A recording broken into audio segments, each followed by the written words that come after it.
बिस्मिल्लाहिर्रहमानिर्रहीम। अस्सलाम वालेकुम फैमिली। हम सब की तरफ से आप सबको ईद मुबारक। और जब ये मेरा व्लॉग आएगा तो ईद ख़त्म हो चुकी होगी।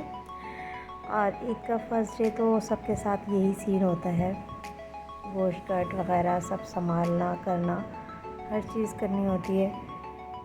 पहला दिन तो हमारा इसी में ही गुजर जाता है। फिर सेकंड डे थी दावत मेरी जेठानी के घर, तो बस उसकी तैयारी चल रही थी। तो मैंने सोचा क्यों ना आपको मैं अपना ईद का ड्रेस दिखाऊं। ये मेरा अलकरम का सूट है और बहुत ही खूबसूरत डिज़ाइन है इसका, और सिलाई भी इतनी अच्छी हुई है। देखें, लेस लगवाई है दुपट्टे पे भी मैंने बहुत अच्छी से लगाई है। लेस देखें कितनी खूबसूरत लग रही है। आप इससे आइडिया भी ले सकते हैं किस तरीके से आपने अपना ड्रेस सिलवाना है। मैंने कुर्ता स्टाइल इसकी स्लीव बनवाई है और इस बिल्कुल पतले कॉलर की मैंने इसके बनवाया है गला। बहुत खूबसूरत सा प्यारा सा बना हुआ है। इसके साथ मेरे ये शूज़ हैं। मैं ज्वेलरी वगैरह अपनी निकाल ली थी, बस तैयारी की तरफ थी क्योंकि बस आवाज़ें लग रही थी तैयार हो जाओ। मैंने कहा क्यों नहीं आपसे भी शेयर करूं अपना ड्रेस जो मैंने पहना था ईद वाले दिन। तो ईद वाले दिन तो पहनना हुआ नहीं, सेकंड डे मैंने फिर पहना था ये सूट। मैंने ईयर रिंग वगैरह रिंग सब निकाल लिए थे अपने, बस तैयारी होने जा रही थी मैं। और आप बताएं आपकी ईद कैसी गुजरी और आप सब ने किस तरीके ड्रेस बनाया, आप मुझे कमेंट्स करके ज़रूर बताइएगा। बहुत अच्छा लगता है ईद पे अच्छे अच्छे कपड़े या तैयार होना। आम दिनों में तो हम लोग नहीं हो पाते इतना, शाम में चले हो जाते हैं थोड़ा बहुत, लेकिन एक ईद की जो खुशी होती है, नए कपड़े होते हैं, मैचिंग चीज़ें होती हैं, तो बहुत अच्छा लगता है। और यहाँ बच्चों को भी बहुत पसंद है। सबसे ज़्यादा तो वैसे भी ईद बच्चों की होती है, लेकिन मैं भी ईद प्रॉपर मनाती हूँ जैसे ईद होती है। तो मैंने भी अपनी मैचिंग की चीज़ें निकाल के पहन ली थी। बस मैं रेडी हो रही हूँ। निकलने का टाइम हमारा रात का था, रात की दावत थी हमारी।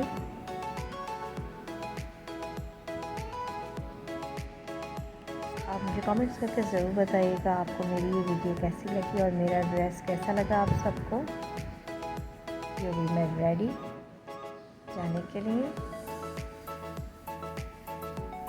बच्चों को भी मैंने रेडी कर दिया। मैंने इसके हेयर स्टाइल बनाया था क्योंकि बड़े बालों में मुझे समझ नहीं आता किस तरीके से हेयर स्टाइल बनाया जाए।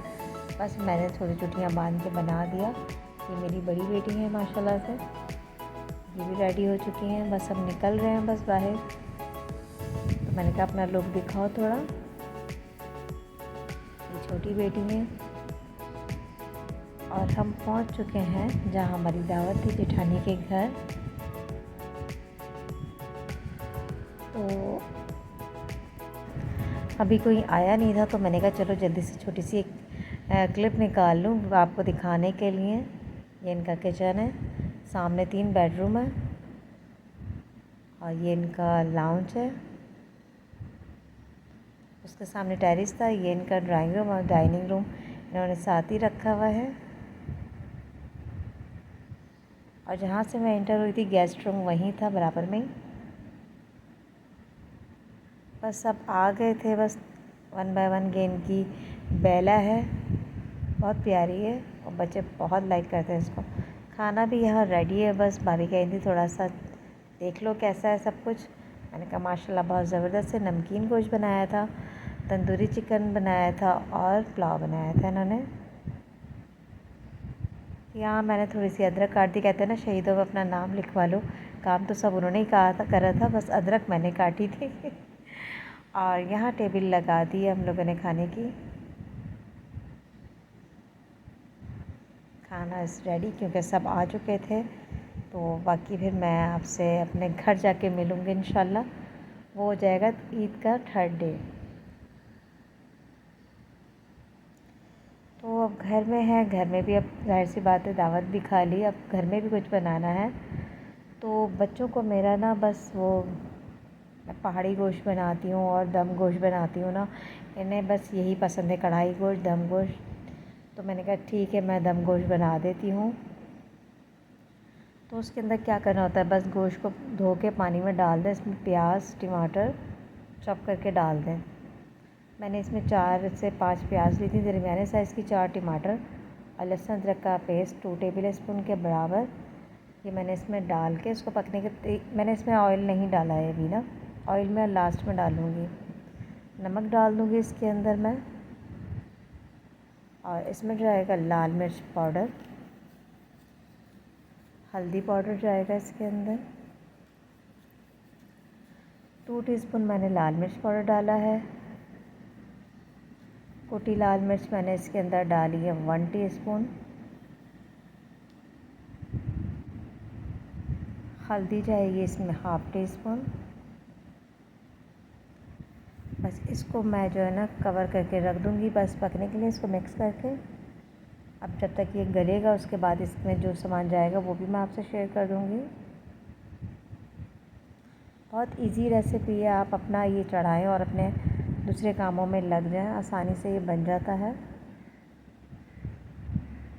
थोड़ा सा मैंने पुलाव भी बना लिया था।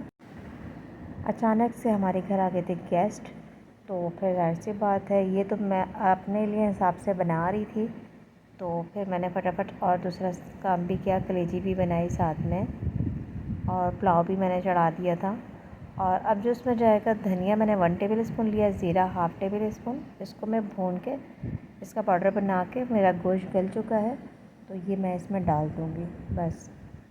और इसको भूनने के उस पर बस इसमें थोड़ा सा जाएगा ऑयल, क्योंकि देखिए ऑयल इसका अपना भी आ गया है गोश्त में, जो चिकनाई वगैरह होती है। हालांकि मैंने काफ़ी साफ़ की थी लेकिन मैं सोचा बाद में ही करूँगी ताकि ऑयल ज़्यादा ना हो जाए, क्योंकि बाकायदे गोश्त में ऑयल होता ही है।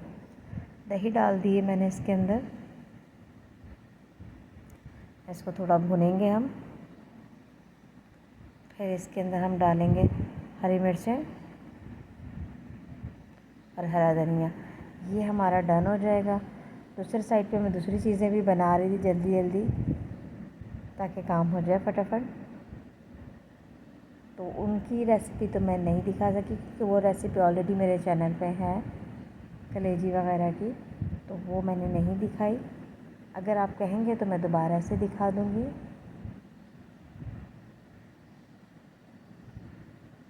बस ये नमक मुझे थोड़ा कम लगा था तो इस पे मैं फिर बाद में आप और नमक डाल दूँगी। नमक आप हमेशा पहले कम डालें, ऐसा ना हो कभी ज़्यादा तेज़ वगैरह हो जाए तो आप बाद में भी डाल सकते हैं। तो मैंने चखा था नमक मुझे कम लग रहा था क्योंकि पानी में अंदाज़ा नहीं होता कितना नमक जा रहा है।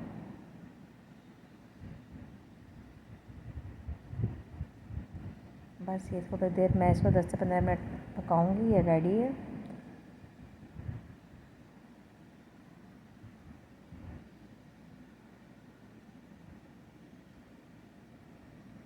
इसमें हरा धनिया काट के डाल देंगे।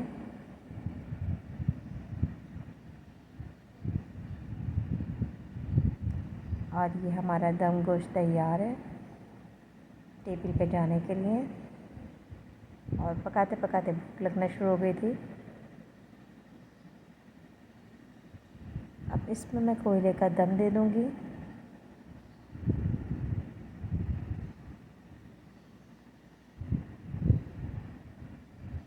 तो ये एक अच्छा सा फ्लेवर आ जाएगा इस पर, जिससे बाज़ार में हम कढ़ाई वढ़ाई खाते हैं इस टाइप का आ जाएगा। अब मैंने थोड़ा सा पुलाव बना लिया था, यखनी रख दी थी चढ़ाने, और उसके बाद मैंने क्या नाम है चाय भी रख दी थी, क्योंकि थोड़ा सा टाइम था खाना बनने में, तो उन्होंने कहा पहले चाय पीनी है। हमने कहा ठीक है पहले आपको चाय दे देते हैं। तो यहाँ मैं चाय बना रही थी और चाय हमारी हो गई है तैयार, तो मैं उनको देती हूँ चाय, और बाकी का जो काम है वो मैं साथ ही साथ कर रही थी। ये चावल मैं उबाल के भी डाल देती हूँ पुलाव में, और बिना उबले भी जैसे बनता है पुलाव नॉर्मली। तो हमारा खाना हो गया तैयार। चलें हम खाना एंजॉय करते हैं, और आप मुझे दुआओं में याद रखिएगा। इंशाल्लाह फिर मिलूँगी नेक्स्ट वीडियो में। तो इसी के साथ अपने सिस्टर को दीजिए इजाज़त। अल्लाह हाफ़िज़।